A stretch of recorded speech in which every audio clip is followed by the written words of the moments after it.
Hello friends, स्वागत है आपका आपके इस अपने स्टडी फॉर लॉ चैनल में, जिसमें हम पढ़ रहे हैं कॉन्स्टिट्यूशन, भारत का संविधान। और आज का हमारा जो क्वेश्चन है, वाक और अभिव्यक्ति की स्वतंत्रता, जो आर्टिकल 19 पर बेस है। और ये बहुत ही इम्पोर्टेंट क्वेश्चन है। मोस्टली हर साल ये पूछा जाता है LLB first year first semester के लिए। और ये क्वेश्चन ना आपको एलएलबी प्लस आपकी लीगल जानकारी के लिए भी बहुत ज़्यादा इम्पोर्टेंट है। और अदर कॉम्पिटिटिव एग्जाम में अगर आप आफ्टर एलएलबी तैयारी करोगे, जेएलओ के लिए, एपीओ के लिए, पीसीजे के लिए, या एलएलएम एंट्रेंस के लिए, या फिर एआईबी के लिए, तो उसमें भी आर्टिकल 19 को पूछा जाता है। आर्टिकल 19 से संबंधित बहुत सारे क्वेश्चन पूछे जाते हैं। चलिए पढ़ते हैं अपना क्वेश्चन। हमारा क्वेश्चन है, निर्णीत वादों की सहायता से अभिव्यक्ति की स्वतंत्रता के अधिकार एवं उस पर लगाए गए प्रतिबंधों की विवेचना कीजिए। Discuss with the help of decided cases the right to freedom of speech and the restrictions imposed on it. ठीक है, इसी को दूसरे तरीके से ही पूछा जाता है कि वाक वाक स्वतंत्रता के अधिकार में कौन कौन सी विभिन्न स्वतंत्रताएं निहित हैं, उन उन पर क्या प्रतिबंध लगाए गए हैं। निर्णीत वादों की सहायता से या निर्णीत वादों के साथ विस्तृत विवेचना कीजिए। ठीक है, लेकिन इस क्वेश्चन को आगे बढ़ने से पहले मैं आज आपको एक बहुत ही प्यारा चार्ट दिखाना चाहती हूँ। ये अगर आपने इसको अच्छे से तैयार कर लिया ना, तो आर्टिकल 19 से संबंधित कोई भी क्वेश्चन आपसे पूछा जाए, कोई भी, आप उसका बहुत इजीली आंसर कर सकते हैं। ठीक है, एक मिनट रुकिएगा, मैं इसको पहले एक बार सेट कर लेती हूँ। ये फ्रेम में पूरा नहीं दिख रहा है, इसको सेट कर लेती हूँ, एक मिनट। ये है आपका चार्ट अनुच्छेद 19 से संबंधित। अगर आपने इसको अच्छे से समझ लिया और इसको अच्छे से समझ के आप इसी को ऐसे भी उतार कर आ गए ना, इसको ऐसे भी लिख कर आ गए और उसका थोड़ा थोड़ा एक्सप्लेन कर दिया, तो सच में आपको बहुत अच्छे नंबर मिलेंगे। ये सबसे ज्यादा 20 नंबर में आपको पूछा जाता है। 20 नंबर में आपसे पूछा जाता है एलएलबी फर्स्ट ईयर में। और अगर किसी और सेमेस्टर में भी ये पूछा जाए तो भी आप इसी को लिख सकते हैं। ठीक है, तो चलिए पढ़ते हैं। अनुच्छेद 19, freedom of speech and expressions, वाक और अभिव्यक्ति की स्वतंत्रता। आर्टिकल 19 में, अनुच्छेद 19 में टोटल 6 क्लॉज हैं। क्लॉज 1, 2, 3, 4, 5, 6। इसका जो फर्स्ट क्लॉज है, फर्स्ट क्लॉज आपको 6 फ्रीडम्स देता है, 6 स्वतंत्रताएं देता है। और इसका जो सेकंड क्लॉज है, second, third, fourth, fifth, sixth, ये इस पे रेस्ट्रिक्शंस लगाते हैं, प्रतिबंध लगाते हैं। ठीक है, तो चलिए इसको जानते हैं अच्छे से। वाक और अभिव्यक्ति की स्वतंत्रता, जो आर्टिकल 19 का क्लॉज 1 का के, इसमें कहा गया वाक और अभिव्यक्ति की स्वतंत्रता, आपको बोलने का अधिकार है, अपनी बातों को अभिव्यक्त करने का अधिकार है।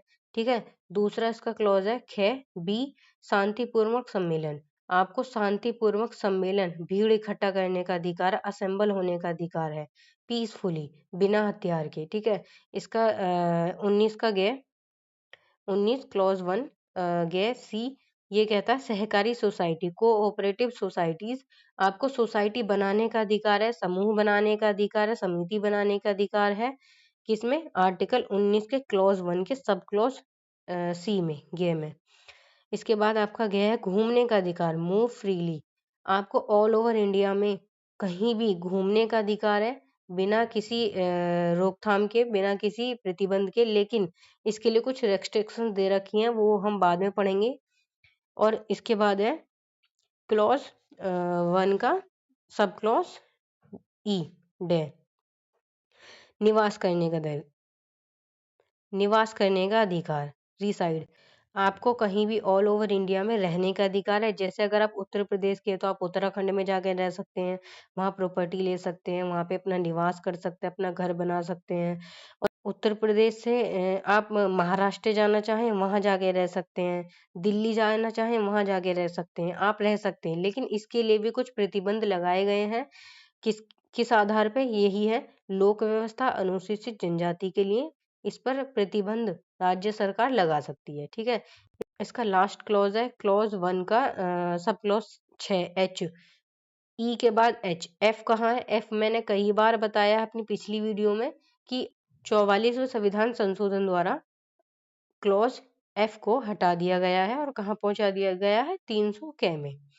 इसमें व्यापार करने का अधिकार है, आपको ऑल ओवर इंडिया में कहीं भी व्यापार करने का अधिकार है, ये कहता है इसका क्लॉज एच। ठीक है, तो इसके ये 6 स्वतंत्रताएं आपको प्राप्त है, 1 2 3 4 5 6, और इसमें प्रतिबंध भी लगाए गए हैं। प्रतिबंध लगाए गए हैं अनुच्छेद 19 का क्लॉज 2, जो ये कहता है वाक और अभिव्यक्ति की स्वतंत्रता, जो क्या कहता है, तो इसी को 2 एक्सप्लेन करता है कि आपको बोलने का अधिकार है, लेकिन आप क्या, लेकिन मतलब राज्य सरकार प्रतिबंध लगा सकती है। कब कब लगाएगी? यदि भारत की जो संप्रभुता है उस पर अखंडता, सुरक्षा, विदेशी राज्यों के साथ मैत्रीपूर्ण संबंध, लोक व्यवस्था, शिष्टाचार, नैतिकता, अवमानना, न्यायालय की अवमानना, मानहानि और अपराध दुष्प्रेरक। मतलब कि आप बोल सकते हैं लेकिन आप इनमें से किसी भी चीज को नुकसान नहीं पहुंचाएंगे। ठीक है, इसके बाद है शांतिपूर्वक सम्मेलन, असेंबल पीसफुली। शांतिपूर्वक सम्मेलन, असेंबल पीसेबल। आप बिना हथियार के कहीं भी इकट्ठा हो सकते हैं, लेकिन आप भारत की संप्रभुता को, अखंडता को और लोक व्यवस्था को नुकसान नहीं पहुंचाएंगे, और इसके लिए राज्य सरकार प्रतिबंध लगा सकती है। सहकारी सोसाइटी, कोऑपरेटिव सोसाइटीज, आपको समिति बनाने का अधिकार है, ग्रुप बनाने का अधिकार है, लेकिन आप संप्रभुता, अखंडता, लोक व्यवस्था और नैतिकता, इनको आप खराब नहीं करेंगे। अगर ये चीज होती है तो राज्य सरकार जो है प्रतिबंध लगा सकती है। ठीक है, इसके बाद घूमने फिरने का अधिकार, मूव फ्रीली, अनुच्छेद 19 का क्लॉज 5 इन्हीं दोनों को डिफाइन करता है, डी को और ई को, कि आपको निवास करने का अधिकार है, आपको घूमने का अधिकार है, लेकिन राज्य प्रतिबंध लगा सकता है लोगों के हित के लिए, लोक व्यवस्था के हित के लिए और अनुसूचित जनजाति के लिए। ठीक है, इसके बाद आपको व्यापार करने का अधिकार है, लेकिन जैसे कि आपको आवश्यक योग्यताएं होनी चाहिए।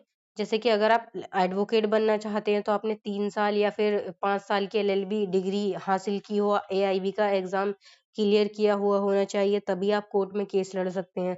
आप डॉक्टर बनना चाहते हैं, आपके पास एमबीबीएस की डिग्री होनी चाहिए, या फिर आप कोई भी अदर प्रोफेशन करना चाहते हैं, कोई गवर्नमेंट जॉब है उसके लिए भी 12th पास मान्यता प्राप्त होनी चाहिए, या फिर कोई भी काम करना चाहते हैं अगर उसके लिए कोई रिक्वायरमेंट है क्वालिफिकेशन की, तो वो आपको पूरी करनी होगी, तभी आपको व्यापार करने का अधिकार मिलेगा। और वैसे नॉर्मली कोई व्यापार करना है, जैसे कि आप जानते हैं कोई शॉप खोलनी है, वो तो नॉर्मल है, बेसिक है, वो तो कोई भी खोल सकता है। आजकल मार्केट में एक से ही 10-10 दुकानें खुली हुई हैं, किसी को, सबको राइट है अपने अपने व्यापार को बढ़ाने का, अपने अपने व्यापार को करने का। किराने की इतनी सारी दुकानें खुली हुई हैं, कोई किसी को नहीं रोकता। आजकल कंपटीशन बहुत बढ़ गया है मार्केट में, जो शॉप वगैरह है उनको लेकर। ठीक है, तो चलिए पढ़ते हैं अपना अगला क्वेश्चन। इसको अच्छे से आप रेडी कर लेना, इसको अच्छे से याद कर लेना, इसको याद करके आप एग्जाम में बना कर आना। एग्जामिनर इसी को देखकर आपको बहुत अच्छे नंबर दे देगा। ठीक है, तो चलिए पढ़ते हैं अपने आगे का क्वेश्चन। ये है हमारा क्वेश्चन, वाक स्वतंत्रता के अधिकार में कौन कौन सी विभिन्न स्वतंत्रताएं निहित हैं, उन पर क्या प्रतिबंध लगाए गए हैं, निर्णीत वादों के साथ विस्तृत विवेचना कीजिए। अगर आपसे आर्टिकल 19 को किसी भी तरह से पूछ लें कि आर्टिकल 19 को डिफाइन करिए, या फिर वाक और अभिव्यक्ति की स्वतंत्रता कहाँ है, वेरी शॉर्ट में ही पूछ लें, उसमें भी आप लिख आना, उसमें थोड़ा सा एक्सप्लेन ही करना। अगर वेरी शॉर्ट में आपसे पूछें और शॉर्ट में पूछें या लॉन्ग में पूछें, तो आप इस पूरे को लिख कर आना कंप्लीट। परिभाषा, भारतीय संविधान के भाग 3 में अनुच्छेद 12 से 35 के अंतर्गत अनुच्छेद 19 में वाक स्वतंत्रता के अधिकार को वर्णित किया गया है, जो सभी नागरिकों को निम्नलिखित 6 अधिकारों की गारंटी देता है। ये अधिकार सिर्फ भारत के नागरिक को है, विदेशियों को नहीं है। आप भारत में हैं तो आप ही को अधिकार है भारत के बारे में बोलने का। ठीक है, विदेशी को अधिकार नहीं देता है हमारा भारत का संविधान। अनुच्छेद 19 के क्लॉज 1 में 6 स्वतंत्रताएं आपको दी गई हैं, और अनुच्छेद 19 के क्लॉज 2 से 6 तक आपको प्रतिबंध, रेस्ट्रिक्शंस बताए गए हैं। सब क्लॉज 1 का क्लॉज ए, वाक एवं अभिव्यक्ति की स्वतंत्रता। बी, शांतिपूर्वक और बिना हथियार के एकत्र होने की स्वतंत्रता या फिर एकत्र होना। ठीक है, एक साथ इकट्ठा होना। इसके आगे पढ़ते हैं। क्लॉज 1, सब क्लॉज सी, संघ या यूनियन बनाना, मतलब आपको संघ बनाने की स्वतंत्रता है, यूनियन समिति बनाने की स्वतंत्रता है। किसमें? आर्टिकल 19 के क्लॉज 1 सब क्लॉज सी में। डी, भारत के संपूर्ण क्षेत्र में स्वतंत्रता पूर्वक घूमने का अधिकार है। ठीक है, इसके बाद है ई, भारत के किसी भी भाग में निवास करने का अधिकार व बसने का अधिकार है। एफ को मैंने बताया था 44 संविधान संशोधन द्वारा डिलीट किया गया था। अब आप मुझे कमेंट करके ये बताइएगा कि कौन सा वो अधिकार था जिसको डिलीट कर दिया है। मैं अभी वीडियो के शुरुआत में मैंने बताया था, अब आपको ये कमेंट करके बताना है कि कौन सा वो अधिकार था जिसको यहाँ से डिलीट किया गया है और कहाँ पे उसको भेज दिया गया है। ठीक है जी, जो व्यापार करने का अधिकार है। ठीक है, इसके बाद है, अब इनको जो ये 6 क्लॉज हैं, जो आपको 6 स्वतंत्रताएं दी गई हैं, उनको अब एक्सप्लेन यहाँ पर किया गया है। इसको पढ़िएगा। नागरिकों को अपने विचारों, राय और विचारों की स्वतंत्र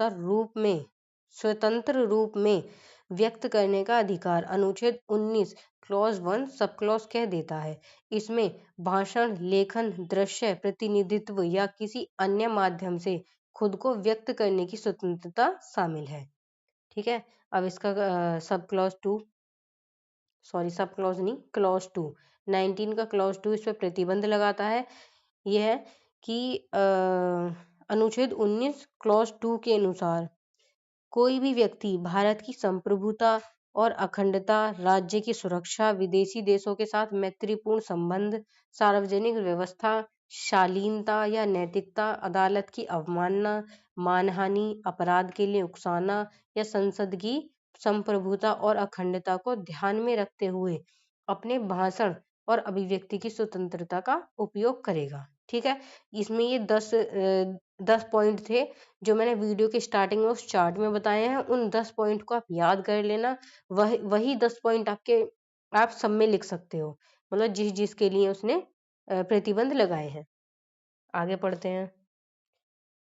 इसमें केस है रमेश थापर मद्रास राज्य, all India report AIR 1950। All India report भी इसको कहते हैं और ऑल इंडिया रिपोर्टर भी इसको कहते हैं।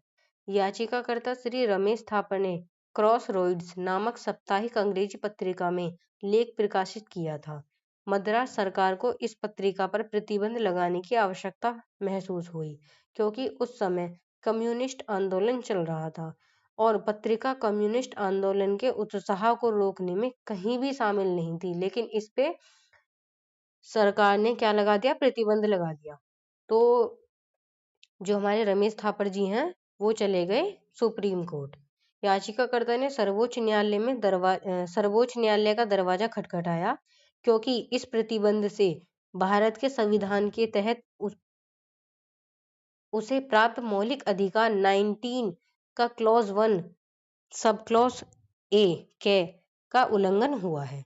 ठीक है, इसके बाद है शांतिपूर्ण इकट्ठा होने की स्वतंत्रता। सभी व्यक्तियों को शांतिपूर्ण इकट्ठा होने की स्वतंत्रता है, लेकिन आप क्या नहीं कर सकते ये भी हम पढ़ेंगे आगे। लोक व्यवस्था को खराब नहीं करेंगे, संप्रभुता को खराब नहीं करेंगे, अखंडता को खराब नहीं करेंगे, मॉरलिटी नैतिकता को खराब नहीं करेंगे। 4 पॉइंट थे, मैंने शुरू में बताए थे। अनुच्छेद 19 क्लॉज 1 शांतिपूर्वक इकट्ठा होने और बिना हथियारों के सार्वजनिक बैठकों या जुलूस निकालने का अधिकार सुनिश्चित करता है। यह अधिकार नागरिकों को विभिन्न उद्देश्यों जैसे विरोध, प्रदर्शन या चर्चाओं के लिए एक साथ आने की अनुमति देता है। अब आपने देखा होगा कि यहाँ पे लोग विरोध करते हैं, हड़ताल पे खड़े हो जाते हैं, आप अपने प्रचार करते हैं और बहुत सारे कभी-कभी ये होता है ना कि साल में एक बार ये मेले वगैरह लगते हैं, वहाँ पे भी तो सभा इकट्ठी होती है ना, वहाँ पे भी तो लोग इकट्ठा होते हैं। तो आपको सब करने का अधिकार है, लेकिन आप भारत की संप्रभुता, अखंडता, उसकी लोक व्यवस्था, मोरलिटी को खराब नहीं कर सकते। ठीक है, आगे पढ़ते हैं। लेकिन अनुच्छेद 19 का क्लॉज 3 के तहत भारत की सार्वजनिक व्यवस्था, संप्रभुता और अखंडता के हित में इस अधिकार पर उचित प्रतिबंध लगाए जा सकते हैं। ठीक है, इसके बाद ये एक केस है, हिम्मतलाल बनाम police commissioner Bombay, AIR all India reporter 1972 का ये केस है। सर्वोच्च न्यायालय ने एक नियम को रद्द कर दिया। क्या नियम था? जिसके तहत पुलिस आयुक्त को सभी सार्वजनिक बैठकों और जुलूसों पर पूर्व प्रतिबंध लगाने का अधिकार था। यह माना गया कि राज्य केवल नागरिकों के एकत्र होने के अधिकार की सहायता के लिए नियम बना सकती है और सार्वजनिक व्यवस्था के हित में उचित प्रतिबंध लगा सकती है। लेकिन इसमें पुलिस को अधिकार दिया गया था कि वो प्रतिबंध लगा सकती है, और इसको उच्च न्यायालय ने क्या कर दिया, इसको खारिज कर दिया, इस मामले को। ठीक है, तो उन्होंने कहा कि राज्य सिर्फ एकत्र होने पर के अधिकार के लिए वो लगा सकती है, प्रतिबंध लगा सकती है, ऐसे किसी पुलिस वाले को अधिकार नहीं है। ठीक है, इसके बाद है संघ या यूनियन बनाने की स्वतंत्रता। संघ या यूनियन बनाने की स्वतंत्रता या समिति बनाने की स्वतंत्रता। अनुच्छेद 19 क्लॉज 1 सब क्लॉज मतलब सी। संघ या यूनियन लिख लेना है यहाँ पे आप, बनाने के अधिकार की गारंटी देता है। कौन देता है? अनुच्छेद 19। नागरिक को सामाजिक, सांस्कृतिक, आर्थिक या राजनीतिक संघ या समिति बनाने की स्वतंत्रता है। यह अधिकार व्यक्तियों को सामूहिक रूप से समान लक्ष्यों या हितों की सुरक्षा करने की अनुमति देता है। अनुच्छेद 19 क्लॉज 4 के तहत सार्वजनिक व्यवस्था, नैतिकता या भारत की संप्रभुता और अखंडता के हित में इस अधिकार पर उचित प्रतिबंध लगाए जा सकते हैं। ठीक है, और इसमें आगे पढ़ते हैं। बालाकोटिया बनाम भारत संघ, AIR ऑल इंडिया रिपोर्टर 1958 का ये केस है। इसमें प्रार्थी को एक सर्विस रूल के अनुसार कम्युनिस्ट पार्टी या श्रमिक संघ का सदस्य होने के कारण नौकरी से निकाल दिया गया था। किसको? बालाकोटलिया को। प्रार्थी ने न्यायालय में यह तर्क प्रस्तुत किया कि उसे सेवा से निकालकर उसके संघ बनाने के अधिकार को इनकार किया जा रहा था। न्यायालय ने निर्णय दिया कि पद से हटाने का आदेश अनुच्छेद 19 क्लॉज 1 सब क्लॉज सी के विरुद्ध नहीं था, क्योंकि आदेश प्रार्थी को कम्युनिस्ट बनाने या श्रमिक संघ का सदस्य बनाने से मना नहीं करता। ठीक है, मना नहीं करता था। ये 2 बार लिख गया था, इसको आप इग्नोर कीजिएगा। प्रार्थी को निश्चय ही संघ बनाने का मूल अधिकार प्राप्त है, किंतु उसे सरकारी सेवा में बने रहने का कोई मूल अधिकार नहीं है। भाई, गवर्नमेंट सर्विस के कुछ अपने रूल्स होते हैं कि आप गवर्नमेंट सर्विस में हैं तो आप कोई भी संघ या फिर कोई काम नहीं करेंगे, अन्य काम नहीं करेंगे। संघ बनाने के अधिकार में हड़ताल करने का, तालाबंदी करने का कोई अधिकार सम्मिलित नहीं है। ठीक है, इसके बाद है मतलब डी, भारत में घूमने का अधिकार। भारत के नागरिक को पूरे भारत में कहीं भी घूमने का अधिकार है। अनुच्छेद 19 क्लॉज 1 सब क्लॉज डी प्रत्येक नागरिक को भारत के पूरे क्षेत्र में स्वतंत्र रूप से घूमने का अधिकार है। इस अधिकार में अनुच्छेद 19 के क्लॉज 5 के तहत जनता के सामान्य हितों और किसी अनुसूचित जनजाति के हितों की सुरक्षा के आधार पर उचित प्रतिबंध लगाए जा सकते हैं। ठीक है, इसमें आगे पढ़ते हैं। इसमें है डे मतलब ई, क्लॉज ई, भारत में निवास व बसने का अधिकार। प्रत्येक नागरिक को भारत में निवास करने या व उसमें बसने का अधिकार है। प्रत्येक नागरिक को भारत के किसी भी हिस्से में निवास करने और बसने की स्वतंत्रता है, जिससे भौगोलिक गतिशीलता और निवास स्थान निर्धारित करने में व्यक्तिगत विकल्प का उपयोग हो सकते हैं। ठीक है, उसमें बताया ना कि आप लोगों के हित के लिए, या फिर जो क्लॉज 5 में बताया, लोगों के हित के लिए या फिर अनुसूचित जनजाति के हित के लिए प्रतिबंध लगाए जा सकते हैं। 6, ये हमारा आखिरी क्लॉज है जी, व्यापार करने का अधिकार। ये कॉम्पिटिटिव एग्जाम में बहुत बार पूछा गया ये क्वेश्चन कि व्यापार करने का अधिकार किस अनुच्छेद में वर्णित है, या फिर वेरी शॉर्ट में भी आपसे किसी भी क्लॉज से कोई भी क्वेश्चन पूछा जा सकता है। इसलिए जो मैंने आपको चार्ट पहले बताया है, सबसे पहले जो शुरुआत में आपको चार्ट बताया, उसको अच्छे से याद कर लेना, उसको अच्छे से पढ़ लेना। ठीक है, अनुच्छेद 19 क्लॉज 1 सब क्लॉज जी, भारत के नागरिक को किसी भी पेशे का अभ्यास करने या अपनी पसंद के किसी भी व्यवसाय व्यापार करने का अधिकार है, लेकिन जनता के सामान्य हितों में कुछ प्रतिबंध लगाए जा सकते हैं। कुछ प्रतिबंध वही हैं कि आपको अधिकार है, लेकिन आपके आपके अंदर वो जॉब करने का, अगर कोई गवर्नमेंट सर्विस है उसके लिए, फिर कोई प्राइवेट सर्विस है उसके लिए, कुछ जो क्वालिफिकेशंस हैं वो होनी मस्ट है। इसके बाद अनुच्छेद 19 के अंतर्गत शामिल अधिकारों को आपातकालीन दशा में अनुच्छेद 358 के तहत निलंबित किया जा सकता है। ये जो अनुच्छेद 19 है ना, इसको पूरे को खत्म किया जा सकता है। आपके बोलने के अधिकार को छीना जा सकता है, आपके घूमने के अधिकार को छीना जा सकता है, सभा बनाने के अधिकार को छीना जा सकता है, समिति बनाने के अधिकार को छीना जा सकता है, व्यापार करने के अधिकार को छीना जा सकता है। कब? आपातकालीन, इमरजेंसी के वक्त। इमरजेंसी कहाँ डिफाइन है? आर्टिकल 352 में इमरजेंसी डिफाइन है। और किस क्लॉज में कहा गया है कि इन सब अधिकार पर प्रतिबंध लगाया जा सकता है? वो कहा गया है 358 में। ठीक है, तो आज का हमारा क्वेश्चन यहीं तक था।